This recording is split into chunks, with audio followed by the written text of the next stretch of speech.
Guys, welcome to the Hospo Dojo podcast. Thank you. Thank you for coming. I know it's a Friday night. It's raining. You have better things to do, but you decided to join me here. But it's a true blessing. So we have Pierre and Mel, the founders of Pepe Saya.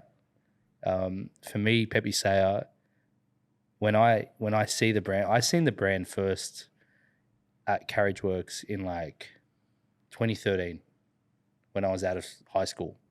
And I was just like getting into hospitality. And all I seen was a beautiful young lady giving away bread and butter. Just standing there giving away bread and butter. Hot bread with butter. Was that me? The I don't beautiful know. young lady? I don't know who was there. I can't remember. Was. It was maybe it was at Carriageworks, and they were just giving away hot bread and butter, and there was queues of people, and I was like, "What is this thing? I've never seen a butter wheel this big in my life." And then the branding and just the way that you guys presented yourselves, and I was studying hospitality management at the time at university. I actually used your business as a case study, to be honest. When I was at uni, I was like how these guys connect with the community, and then they're able to go into stores and stuff like that. So I found, I personally found it was very, very inspiring. And then when I can't remember what year it was, but I got shouted a business class flight through a company, and then I was on business class and I was going overseas, and then I seen your butter and I was like, wow. And I was like, that's a great initiative from Qantas, because they had the Byron Bay Cookie Co. and you guys. I'll never forget it. And I was like, to see like a small Australian company that started up to be on an airline, I was like, that's phenomenal, you know? So how did you guys even start the business? Like where did Pepe Saya come from? Well, in 2009, so the butter came before the brand, if that makes sense. Yep. So in 2009, we had a little dessert company, and we had about 200 liters of cream left over, and we were shutting for 3 weeks, I think, for Christmas. And we had all this cream and we needed to sort of get rid of it. So I was calling around, as you do, like mates that have factories and hospitality and chefs who want some cream. You know, I was going to just give it away or sell it cheap. But everyone else was shutting down as well. So I said to the team, stuff it will. 2000, you say 2009. So post GFC? That was just after that. Yeah. So we decided we're going to churn the cream to make butter, because what else can you do with cream? You freeze it, it goes bad. It goes bad. It starts to break. Crystallizes and breaks down. And so we decided we're going to churn it, make the butter, and then we can use the butter to make some of the desserts, like an apple crumble or cakes or whatever. So then we churned it, or we tried in a mixer, and from 200 liters of cream, we got 10 kilos of butter. Right. And it was pretty sad. Like that, you should get 100 kilos of butter. We got 10 kilos of butter. So we wasted so much because we didn't know what we were doing. So I remember taking some home. To me, was I the official taste tester? Yeah, Mel was the official taste tester. And she's like, the next day she tried it and she goes, that's terrible. Oh, I wouldn't have said it was terrible. Well, you said don't give up your day job, but stick to making desserts. Yeah. So that's when I sort of got a little bit obsessed about how do I make this right? Yeah, how do I make good tasting butter? And then I started asking around, and this and that and the other. One thing led to the other, and we decided, let's try to make some. Let's try to make it taste good. And we stumbled across cultures. That's how you culture the cream to make it taste good. And that was a thing then. Like cultures were just starting to come out. I think kombucha started. Fermenting.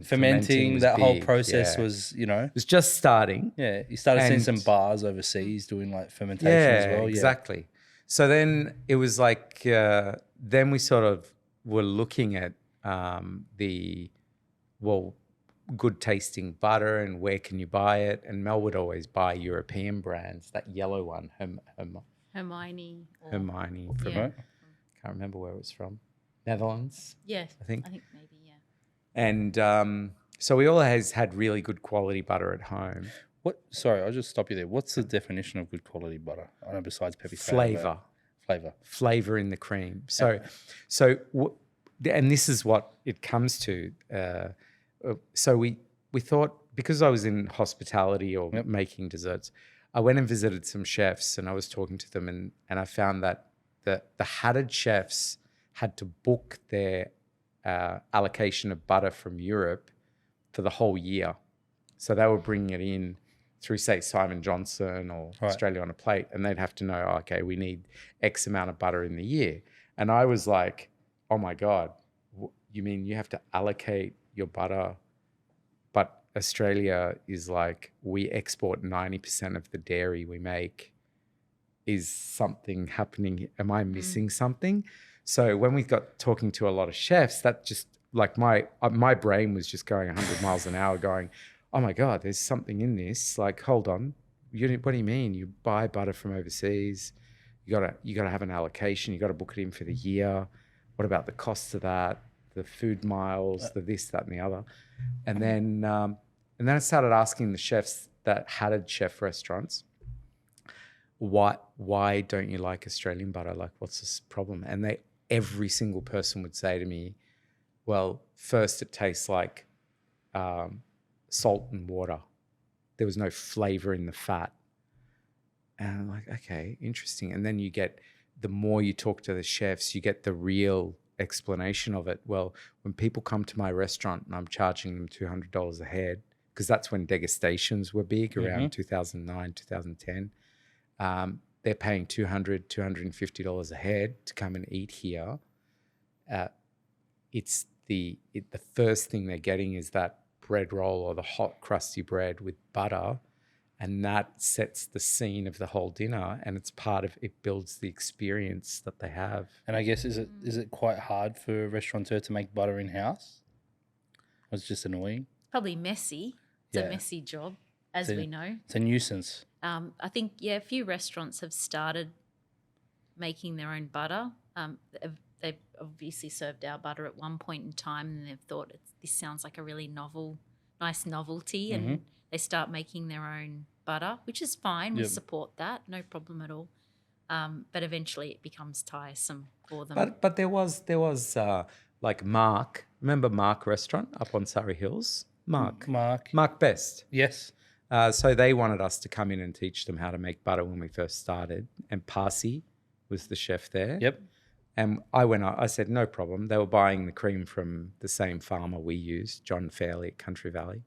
And we went up and taught them how to culture it and how to make it. Beautiful. I just thought it'd be a lovely place for them to make their own butter in-house. But, and they did a very good job at it. I think Parsi still makes the butter the same way now. Yeah. Hopefully he credits us a little bit. Yeah, I'm hopefully. not sure if he does. But we'll find out. We'll find out. But I thought it was lovely that they were willing to make their own butter. So I was happy to show them and teach them. And they shouted us a degustation dinner at the time. Remember that? And I was pregnant with Ollie. Yes. Our first son. Wow. Yeah. That's right. So so it's been a lovely journey, and a lot of people make that journey, So then we realized, as we went along and as we did our research and our market research and working out what was what and where we could fit in, we realized there was something here. There's really a niche. So were you doing that while you still had the dessert? Yeah. Okay. I was making the butter. I would start at 3 a.m. in the morning, make it from 3 till about 9, and then start the desserts because I couldn't give up my day job for this. The wife said so. Yeah. But eventually we cracked it. I believe we cracked it, and we came up with our own style of cultured butter. So it does taste different. So if you put it against a French cultured butter or any other cultured butter, it does taste very different. It's got its own unique flavor. It's very distinct. Like, I've traveled quite a bit, and honestly, it's up there with one of my favorite butters. Like, I can't leave. Like, the house has to always have a small wheel at home. It's been a thing. Yeah. Like, since we've been married for 4 years, the house has to have one. And I've given you a ghee to my grandma, and she said, "Sorry, Paul, I'm still going to make my own ghee." Yeah. And I said, well, that's fine. Like, this is the best we can get when we don't know how to make ghee. And she goes, "No, it's good, but like I like making my ghee. I'm like, okay, That's fair. but she's starting to get a little bit tired now. So it's like, hey, so sometimes I swing her some of yours, and she secretly uses it without saying so. I don't know Yeah. if you know Middle Eastern grandmas at all. They don't like to show that they use other people's recipes. But no, definitely, you really, the product itself in this market, and especially to hold it for that long, like it's well standard. So congratulations. Thank you. Now, what have you found like since that journey? So that was the first like wow moment, and then what happened then?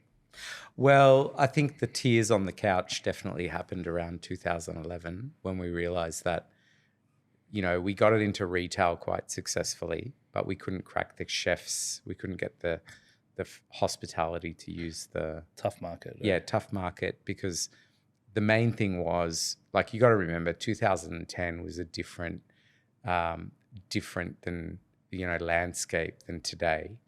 Like in 2010, my issue was, or what we were fighting against, is that the chef that had a restaurant on the water overlooking the Opera House and the Harbour Bridge would be serving a French butter, right? And a French champagne.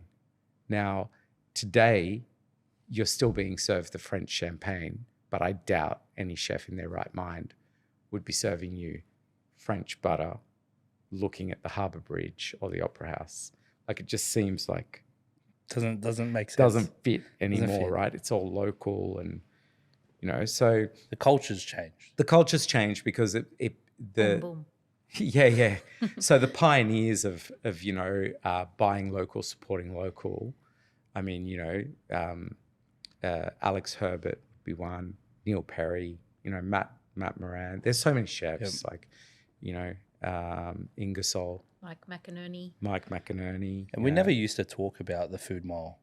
It was never a discussion, and I guess it's now like I see even with like tenders for projects, like if somebody's going to take on operations of a venue, we question, what's your food mileage? That's right. Yeah. But in saying that, now I'm not having a pot shot at any chefs. I'm saying that one of the issues is that the producers of dairy and everything else in Australia just did not step up to that mark.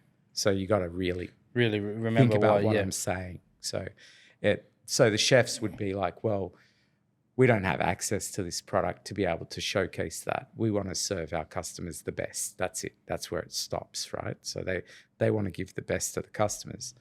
So our thing was we couldn't really crack into that, and we had to get a bit of a profile behind the brand to actually get onto the tables and get onto the menus.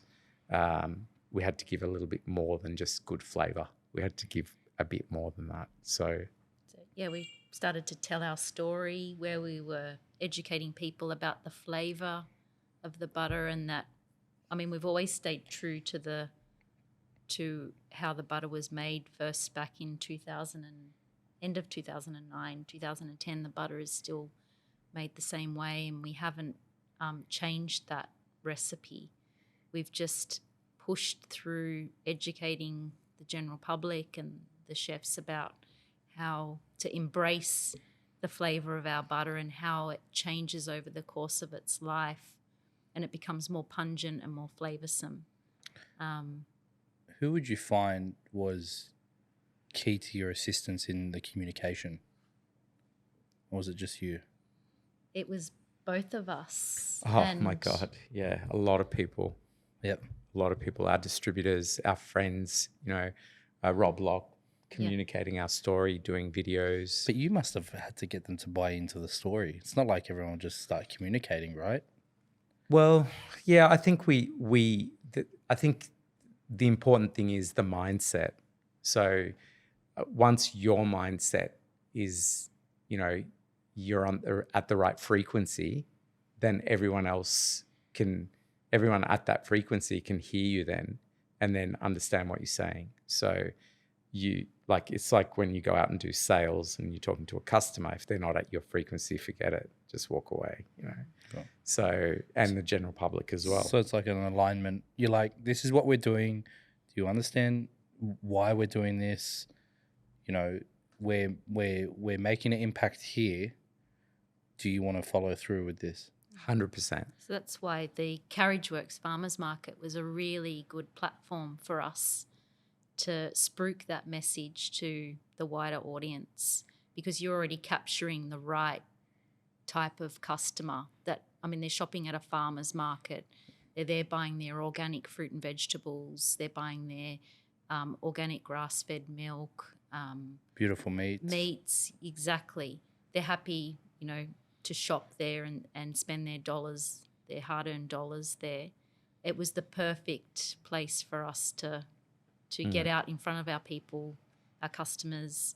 As you mentioned earlier in the beginning of this chat we're having, your experience in having the butter with some bread, this beautiful big butter wheel, buttering some fresh sourdough, that experience, that's still with you today. And you said that you experienced that back in 2013. Definitely. Yeah, I seen it there, and then I also think I seen you guys in tram sheds. Yes. You ever do tram oh my sheds? gosh. Yeah, yes. yeah, that was a long time ago. Yeah. I remember tram Met some sheds. good people at tram Yeah, sheds. tram That was sheds. I great. remember tram sheds.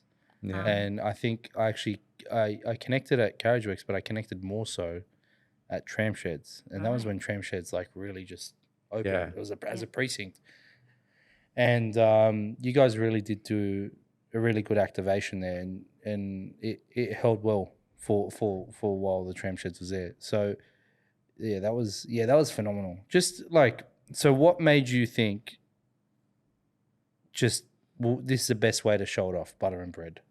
What made you think that? Well, I think it came down to putting we knew that we had to get the product in people's mouths to translate the brand. So when you can see the brand, and then once you taste the butter and you see the brand and you see their eyes light up, you know that you've nailed it. That's it.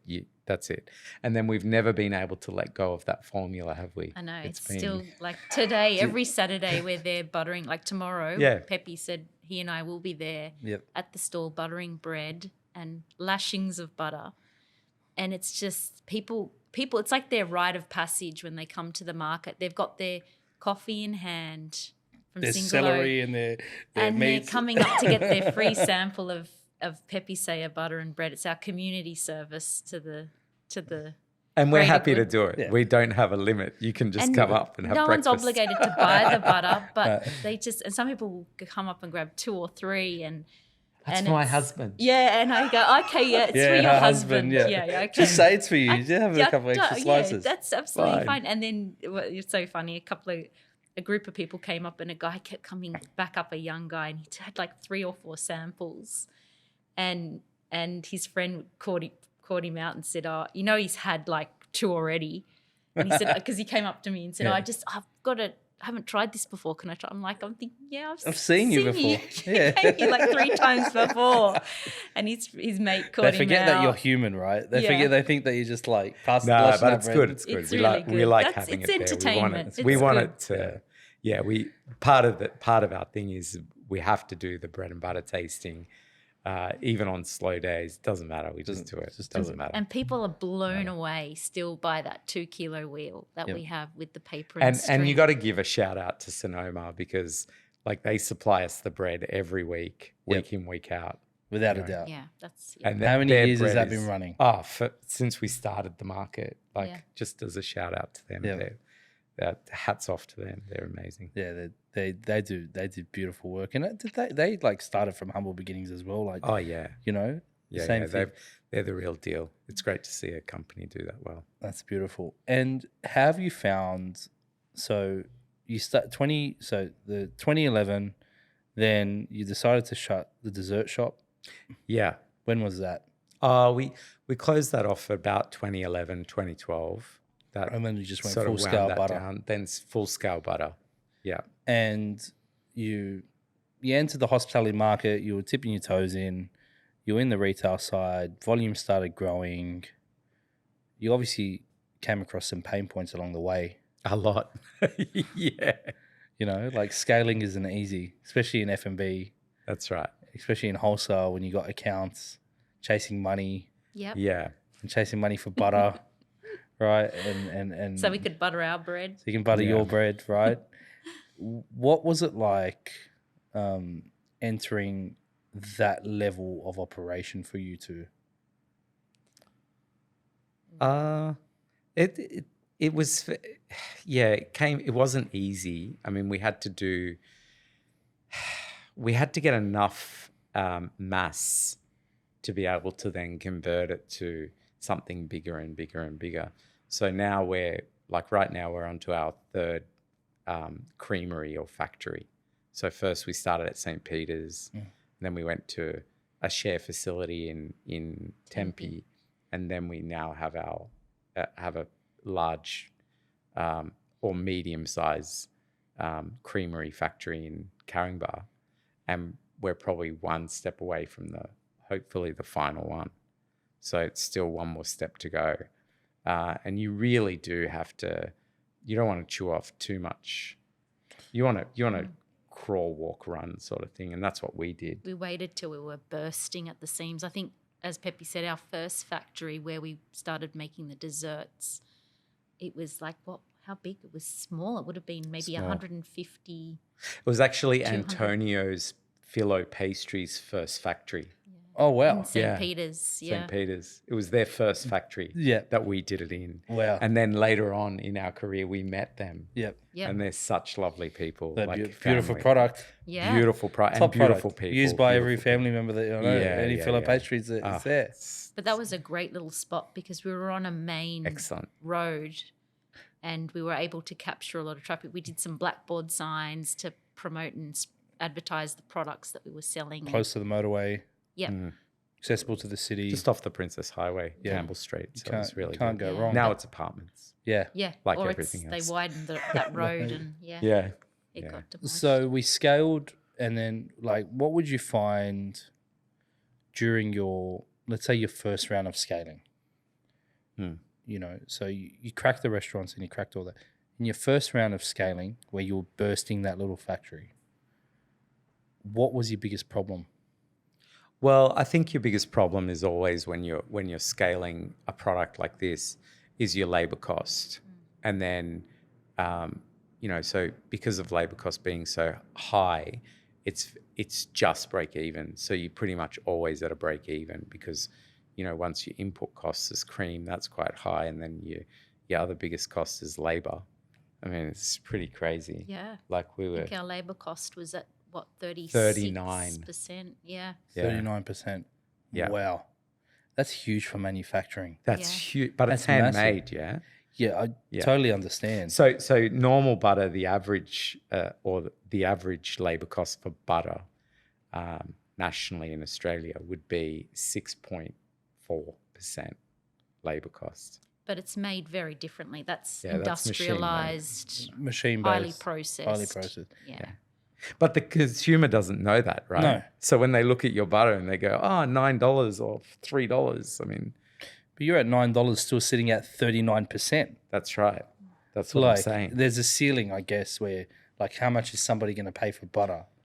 Right? Well, You in know, New York, yeah, our butter sells for 17 US $17 US dollars. $17.99 USD. yeah. So it's Which like converts okay. to what's that? I like was It I saw converts to that 30 and $25 25, 30 Australian. bucks. I saw that and I was like, oh my God, what are they doing? This Yeah. is bad. yes.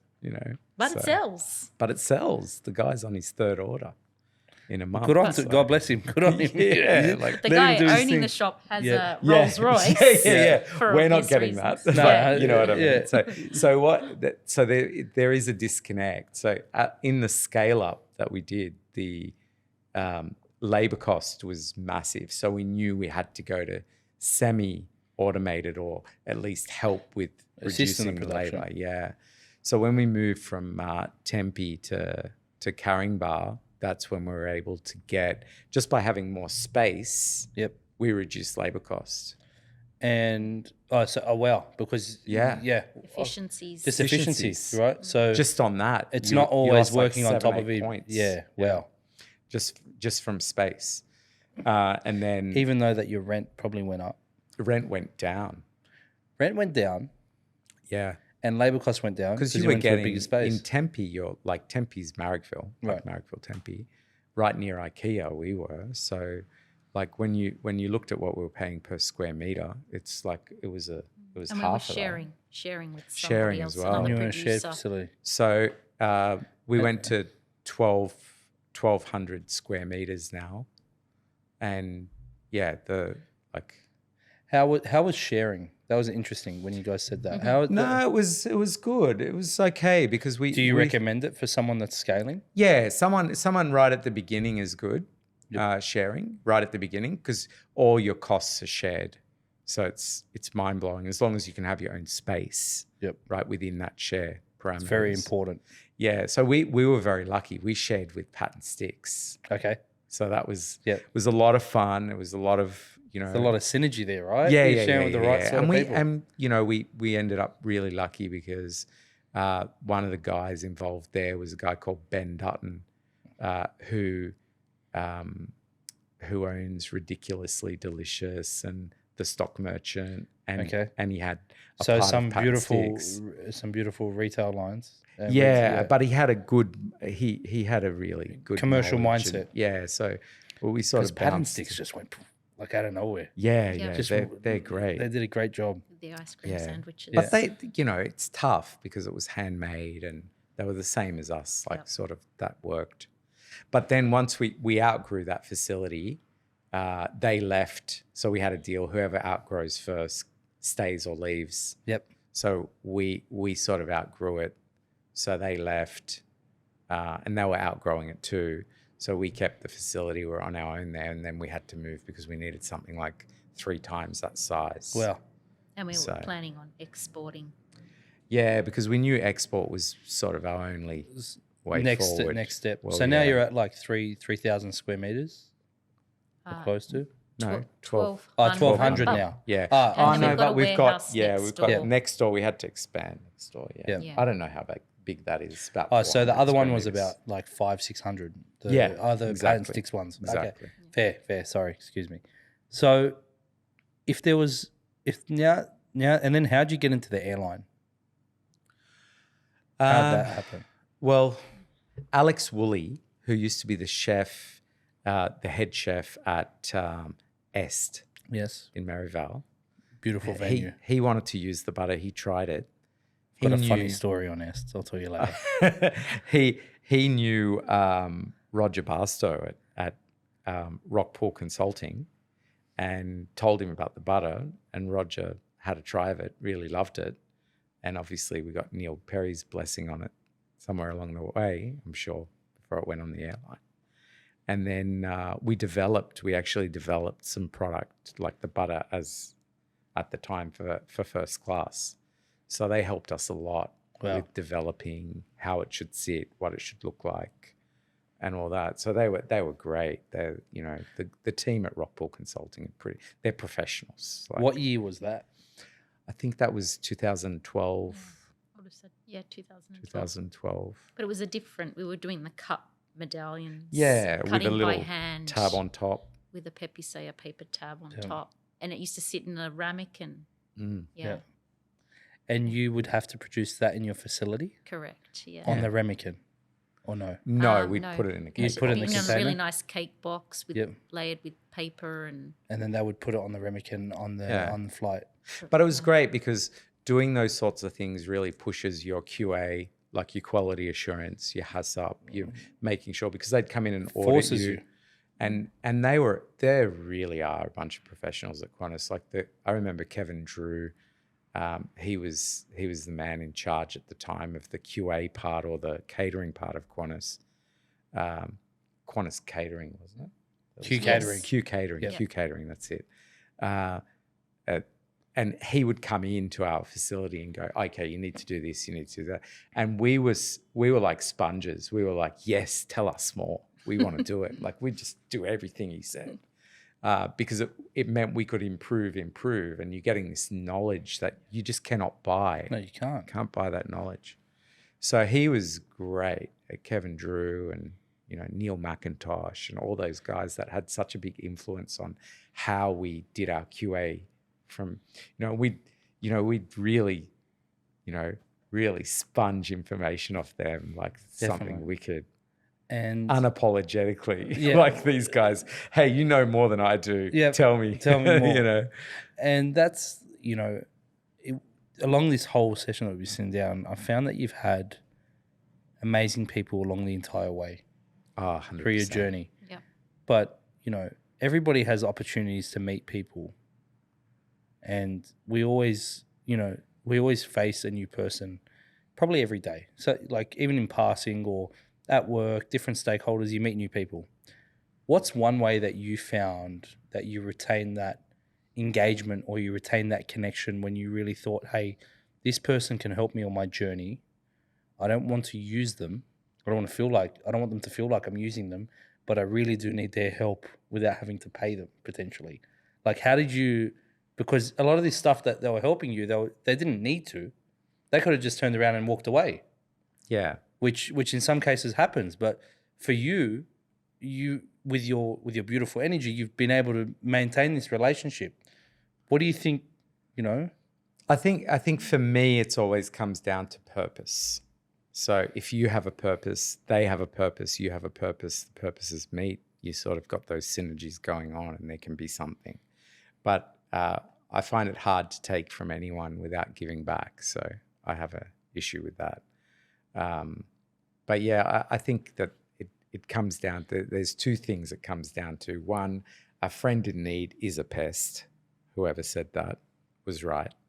And the second thing it comes down to is that on your journey, if you tell people where you're going, you're most likely able to get a lift there.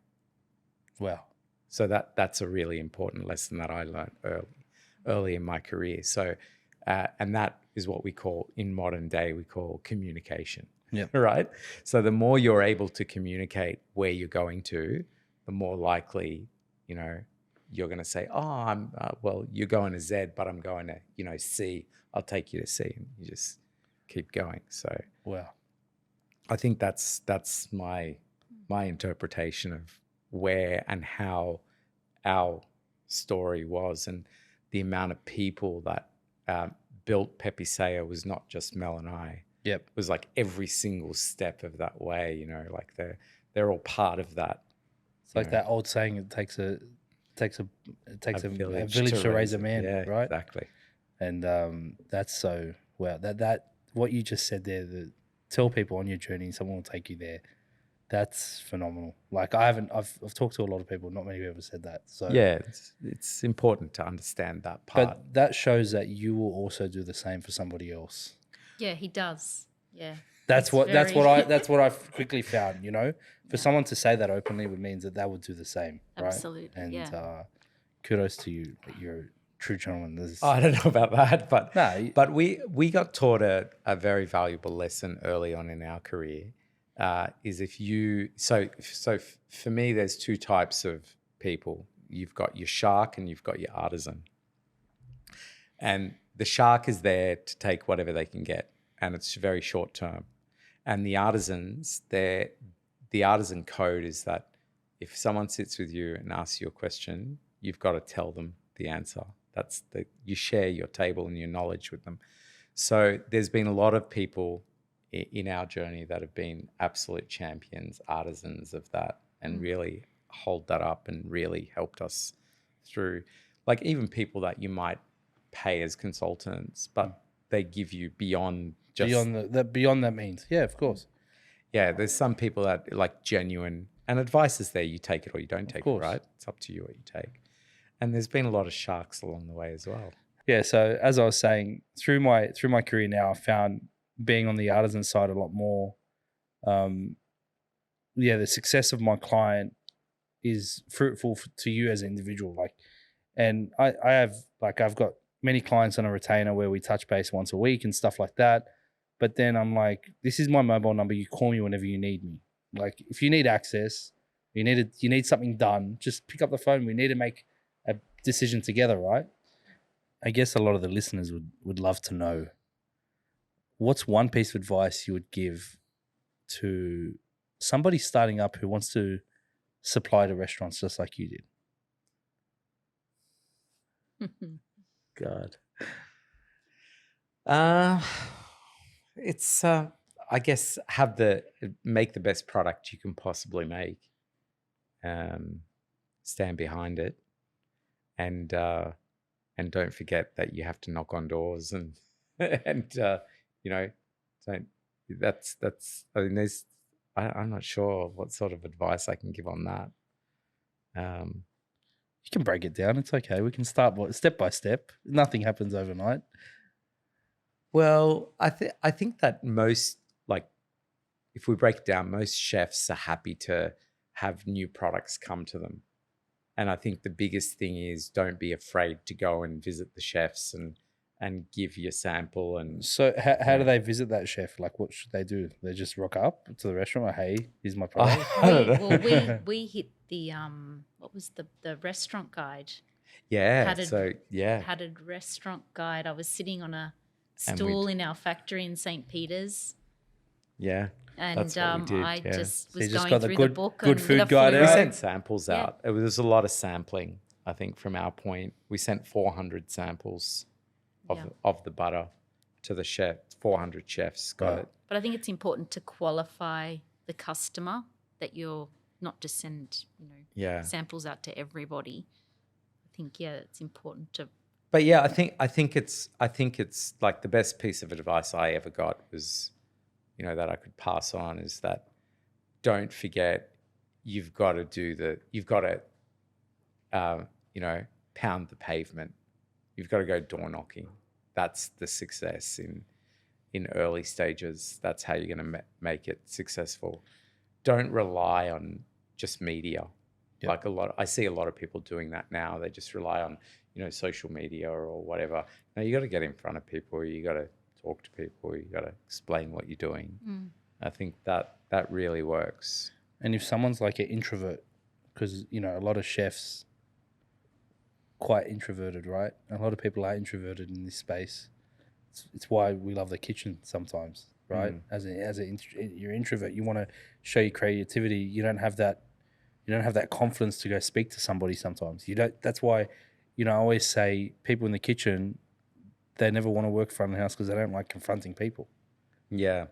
So how'd you find that you overcame that, besides of your Scottish and Lebanese orient? How'd you overcome that? As once someone called me a McLebo.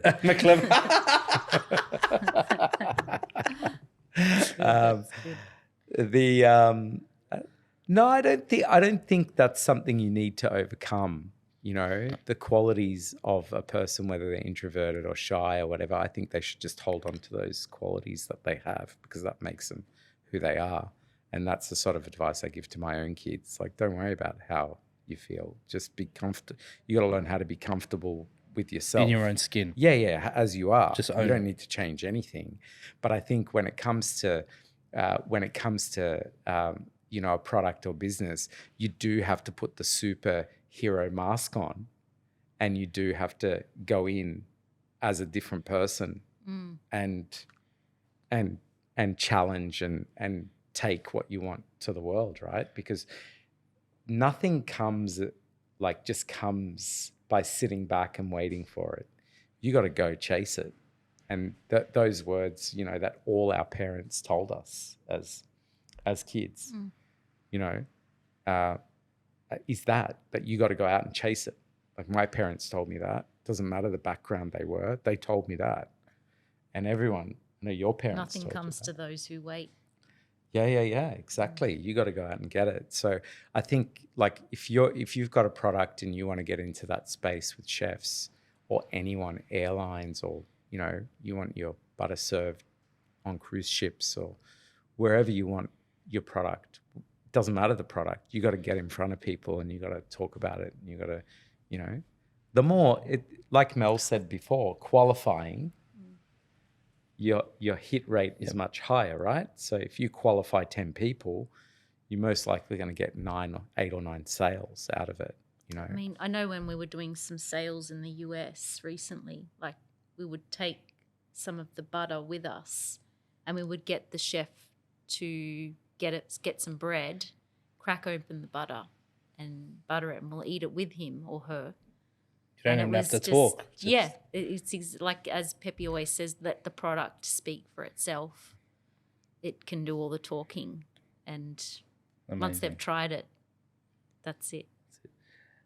And I think this one's a bit of a personal piece of advice.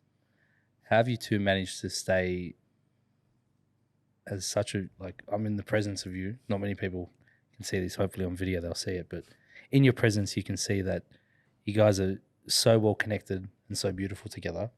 How have you held that relationship? Why are you laughing?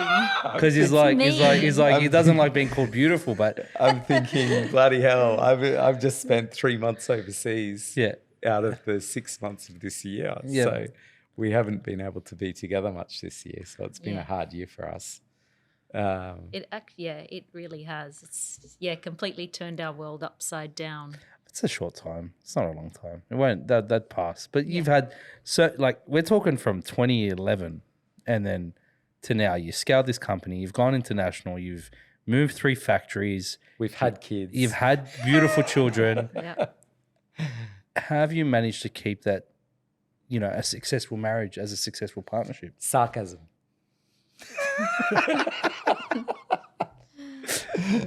True or not? Sarcasm. Yeah, So- it's been good. Sports, a lot of sports. So we do sports together. Like Well, we swim And Jim. and gym. together? Yeah. So you gym together, you swim together, you work together. Yeah. Wow. Well, A we family that plays together. stays together. That's right. Wow. But we both have different, different roles within the business. So Pepe's he's amazing at the marketing, branding, communications side. And I'm more Is that the sarcasm? Which his head getting bigger. That's the sarcasm. The sarcasm comes from my side of the family. He had to, that's one thing he learned quickly when he met my parents. Look, Middle Easterns don't take sarcasm No, well. it No, didn't. No, at We first had- it we was have to very learn hard. it. And then he grew a thicker skin. No. Yeah. And then what would be your roles? Mine, I'm really excited because now I've moved into more of a sales orientated role. And I think that, as Pepe mentioned earlier, I think that's really important for the owners to be involved in that side of the business, visiting their customers, their stakeholders, engaging with them, communicating with them, keeping them informed, taking them new products. Keeping the ear on the ground. Correct. Yep. I So think we work that's- as BDMs across our business. Yep. So Mel and I. So we Yeah. have both the same role. So we have a general manager that runs our business, but we work as BDMs. So where we need I to. won't say what BDM stands for. Butter Development Manager. That's Yeah, it. That's it. that'll We'll do go it. with that one. We've got it. But yeah, I'm Something along Something those along those lines. BDM. I told you, You it's gotta the love the sarcasm sarcasm. that holds it together. Yeah. But I'm also focused a bit on the HR side because that's my background and the financials. side. Besides keeping the culture alive in the butter, how do you keep the culture alive in your business? Just got to not worry about the competition and just keep looking ahead, pushing forward, raising that bar constantly, and just letting people watch on and There's a lot. It's layers and layers and Yep. layers and layers, like any Is business. it like an onion? Yeah, That's a it. little bit like that, like Shrek. Yeah. That's right. Acquisitions. Yeah. Your latest acquisition. Chunky Dave. How did you find out that was the right time to make an acquisition? Like, you guys have been growing. You're obviously looking at diversifying in business. What made you say this is the one? Fell into our laps, really. Fell into our lap. Yeah, the time was right. I think everything has its, like everything's got the right time that it happens. Yep. You can't force things to happen before they're ready, they mature. So, we get so many offers for people to buy our business and it's just not the right time. There's things we want to still do. Yeah. We want to say to our kids one day, oh, do you want it? Oh, you don't. Okay, let's sell it. So everything comes at the right time, or tomorrow someone might just happen to find us in the right mood and we'll sell. I don't think so. Who knows? But, you know, like everything's got to be the right time. So that acquisition was right. And it's a complementing business. What is it exactly? It's peanut butter. Yep. It's And what's so special about it? so we make a beautiful natural peanut butter. We source again local Australian Kingaroy Queensland peanuts that we mill, process, and we just add peanut oil. That's it. And we've just launched our amazing little 20-gram portions for cafe service. So that's now our next little pet project to get that out into the greater sphere. So now you've got BDM and PDM. Yeah. That's a good one. That, yeah. He'll use that. Yeah. Great job. Yeah, the little peanut portion's amazing. Great. Just It to think fixes there's the allergens.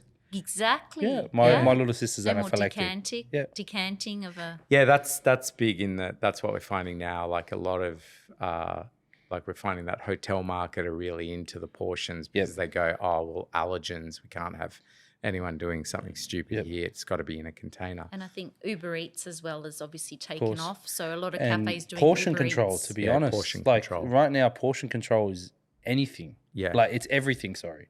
Like in a cafe now with GPs and you know, we're always trying to hit, you know, a GP of 20 or COGS of maximum 20%. That's what I aim for. If anything's over that, the problem is like your numbers on a paper could be 20, but then in service it'll be 23 or 24. So on numbers when it's 25 or 27, it's going to be 30, 32 in service, right? That's right. So we do everything we can to just try bring that down, and it doesn't mean dropping the quality of the product it's just about how do we change the quantity, how do we present it differently, how do we price it correctly, you know, it's that ceiling. So no, that 20 gram portion And innovation. Of course, innovation. Like cafes and restaurants right now more than any other industry have to innovate. Yep. Big time.